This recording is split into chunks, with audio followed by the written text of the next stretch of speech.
Hello दोस्तों, मेरा नाम है विनय और आज हम डिस्कस करने जा रहे हैं one of the best company in the seafood business जिसका नाम है अवंती फीड। तो हम पहले इस कंपनी के बिजनेस मॉडल, फाइनेंशियल और वैल्यूएशंस के बारे में जानेंगे। उससे पहले मैं आपको कुछ इस कंपनी का इंटरेस्टिंग बैकग्राउंड देना चाहता हूँ, बैकग्राउंड के बारे में इंफॉर्मेशन। तो ये जो कंपनी है, इसके जो फाउंडर है, इनका नाम है Alluri Venkateswara Rao. He born on 7th of July 1933 in Andhra Pradesh. He belongs to very good industrialist and agricultural background family. So from his childhood, he was very interested in the industrial field. He has got the great experience in steel re-rolling, solvent extraction, fertilizers, pesticides, tobacco, amino acids, aquafeed manufacturing and aqua products processing and exports.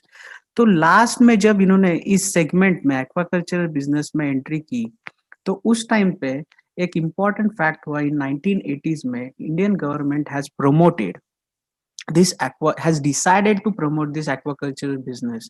तो जो भी government की जो policies थी, they were very lucrative from the point of this person Venkateswara Rao, and he has taken the keen interest in those policies. तो उन्होंने उस time पे उस फील्ड में जाने का सोच लिया, ठान लिया। उसके बाद उन्होंने he has tapped his company with the technology type with the Pingtai Enterprises situated in Taiwan at that time. तो ये सब करने के बाद he totally got in this business. बाद में ये कंपनी उनके बच्चे ने संभाली, जिनका नाम है Inder Kumar, and he is the managing director of this company, and he has been since his father. Okay, तो जब फादर ने छोड़ दिया उसी टाइम से ये उसमें लगे हुए हैं, बहुत सालों से ये इस कंपनी से जुड़े हुए हैं. Okay, and he has grown this company later on. Now we will see the business model of this company. ये जो कंपनी है, इसका जो बिजनेस मॉडल है, ये बेसिकली दो सेगमेंट में काम करती है. एक है इनका श्रिम्प फीड का बिजनेस, जिससे उनको 83% का रेवेन्यू आता है, और जिसमें उनका 43% का मार्केट कैप है. Okay, market cap in this field is 43% of this company, so which is a very huge market cap. Then the second segment in which this company is working is shrimp processing and export. So from 70% of the revenue of this company comes from this segment. And later, nowadays, in these days, they have also started to enter into the value added products. What do you mean by these value added products? Value added products means ये जो company है, ये पहले shrimp को process करके भेजती थी, right? तो उन्होंने श्रिम को पैदा करने के बाद, प्रोसेस करने के बाद जिनको वो भेजते हैं, rather than exporting to those companies, they started to make the product out of it, और वही खुद बेचे. ये जो सोच है उनकी, इसमें वो काम कर रहे हैं. तो उससे क्या होगा, उनके जो मार्जिन है उसमें बढ़ोतरी आएगी. So this segment is not developed, but they are working in this business. Now shrimp hatchery, इसका भी ये जो सेगमेंट है, इसमें फेज बाय फेज काम चल रहा है. तो श्रिम्प का कल्टीवेशन के लिए जो एरिया है, they are making the artificial areas in which they can cultivate the shrimps. Okay, जिसमें वो श्रिम्प की पैदाइश कर सकते हैं. तो ऐसे कुछ एरियाज वो तैयार कर रहे हैं. ओके, तो ये जो सारी इंफॉर्मेशन है अबाउट दिस बिजनेस मॉडल. अभी इधर इंपॉर्टेंट बात ये जाननी है कि ये जो कंपनी, ये पैसा कैसे कमाएगी. बेसिकली श्रिम्प फार्मर्स अगर पैसा कमाएंगे तो ये भी कंपनी ग्रो करेगी. श्रिम्प फार्मर्स कैसे पैसा कमाएंगे? अगर श्रिम्प की डिमांड ज्यादा रहेगी तो श्रिम्प फार्मर्स उनको पैसे मिलेंगे. तो कंजम्पशन जितना ज्यादा होगा, उससे श्रिम्प फार्मर्स का बेनिफिट होगा. और अगर श्रिम्प फार्मर्स का बेनिफिट होगा तो श्रिम्प फार्मर्स क्या करेंगे, इस कंपनी से फीड्स लेंगे फॉर द श्रिम्प्स. तो इस तरीके से ये कंपनी ग्रो करेगी.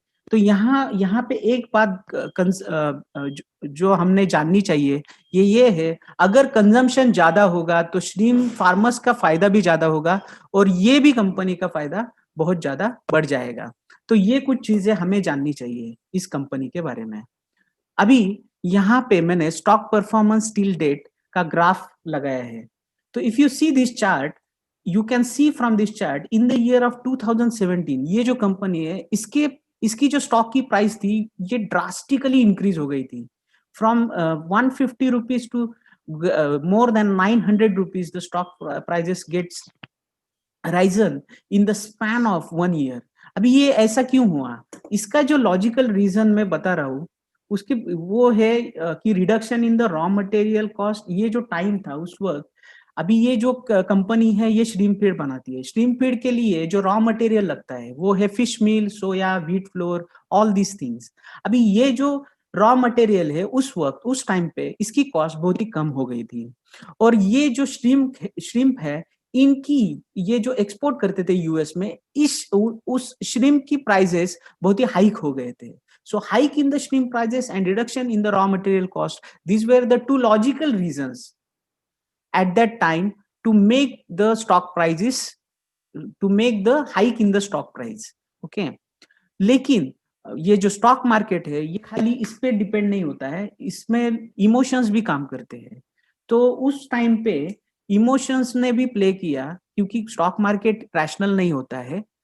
तो इसीलिए इमोशंस का भी पार्ट है जो मैं यहाँ पे बता नहीं सकता. इमोशंस भी स्टॉक मार्केट के साथ जुड़े रहते हैं. तो पीपल जो थे they get influenced because of this features. And यहाँ से क्या हुआ, उनकी जो मार्जिन थे because of this two logical reason उनके मार्जिन ड्रास्टिकली इंक्रीज हो गए. तो मार्जिन ड्रास्टिकली इंक्रीज हो गए तो लोगों को लगा कि कंपनी आगे जाके बहुत ही ज्यादा बढ़िया ग्रोथ करेगी. तो लोगों के सेंटिमेंट्स इस कंपनी के साथ जुड़ गए और इसीलिए you can see there is a drastic increase in the stock price in this period. After that what happened, जो ये कंपनी के प्राइस ये जो रॉ मटेरियल का कॉस्ट रिड्यूस हो गया था वो फिर से it came to its original level. And then whatever the stream prices those were hike they also drop down. तो ये दो चीजें लेटर ऑन हो गई. तो इसके लिए इसके जो मार्जिन पहले से चले आ रहे थे वहां पे ही उसके मार्जिन स्टेबल हो गए इन द लैटर पार्ट. इसीलिए you can see that there is again there will be the decrease in the stock price. तो अभी जो है ये कंपनी अराउंड 400 पे ट्रेड कर रहा है, 400 प्राइस पे ट्रेड कर रहा है. अभी हम देखते हैं. So this was the history and the present situation of this stock price, stock performance.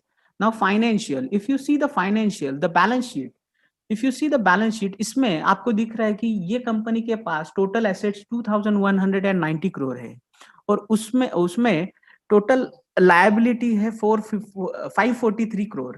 तो 543 करोड़ जो लायबिलिटी है इसमें majority of the money is in the trade payables. अभी ये ट्रेड पेएबल होते क्या है? ट्रेड पेएबल ये ऐसी मनी होती है कि सपोज आपकी एक कंपनी कोई भी प्रोडक्ट प्रोड्यूस कर रही है और सप्लायर को सप्लाई कर रही है. तो सप्लायर क्या करते हैं, वो they will take the delivery from the company of their finished goods and the supplier will यानी सप्लायर कंपनी को पैसे देने का है ऐसा. That means the amount bill to the company by its suppliers for the goods those have been delivered to them. तो जो माल company ने सप्लाई किया है उसका पैसा आना है कंपनी को. सो दैट आना, जो पैसा आना है वो कितना है, 543 करोड़. ओके. तो इससे हमें पता चलता है not 543 crore, more than 450 crore. I have not mention here. तो इससे हमें पता चलता है कि ये कंपनी की लायबिलिटी जो है वो बहुत ही कम है. That means this is a डेब्ट free company you can say. अभी इस कंपनी का प्रॉफिट एंड लॉस स्टेटमेंट अगर हम देखें फ्रॉम 2009 में ये लॉस मेकिंग कंपनी थी.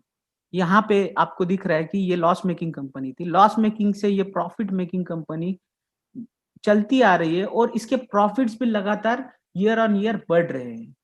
ओके. तो ये बहुत ही अच्छी बात है इस कंपनी की. अभी इस कंपनी के कुछ फीचर्स मैं आपको बताना चाहूंगा कि ये कंपनी ऑलमोस्ट डेब्ट फ्री कंपनी है. Company has delivered the good profit growth of 26.9% CAGR over the last 5 years. Then company has good return on equity. Track record for 3 years, if you see for return on equity, it is giving 34.80% of return on equity. देखिए कोई भी company उसके दो ratios बहुत ही strong होने चाहिए अगर आप उसमें इन्वेस्टमेंट कर रहे हो. एक है ROE, दूसरा है ROCE.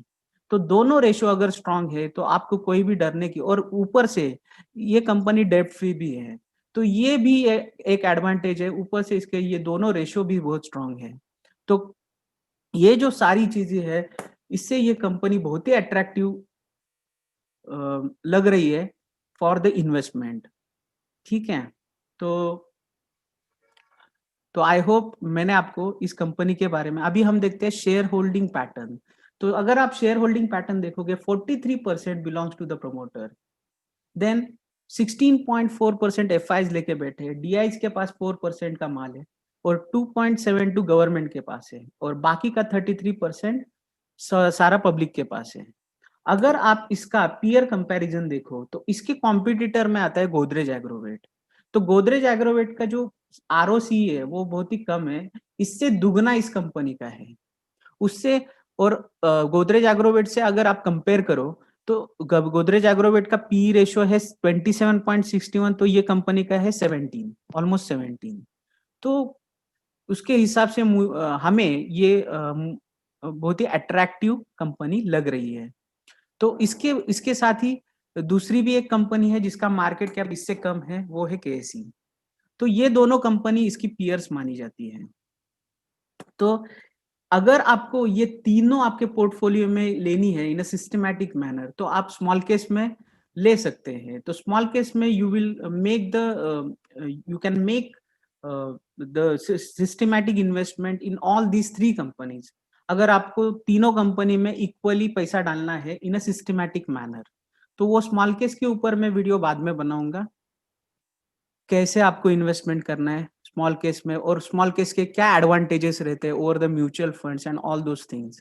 अभी कंक्लूजन एक निकल के आता है कि ये कंपनी जो है, it is a very good company for the investment in the mid cap sector with a great future growth.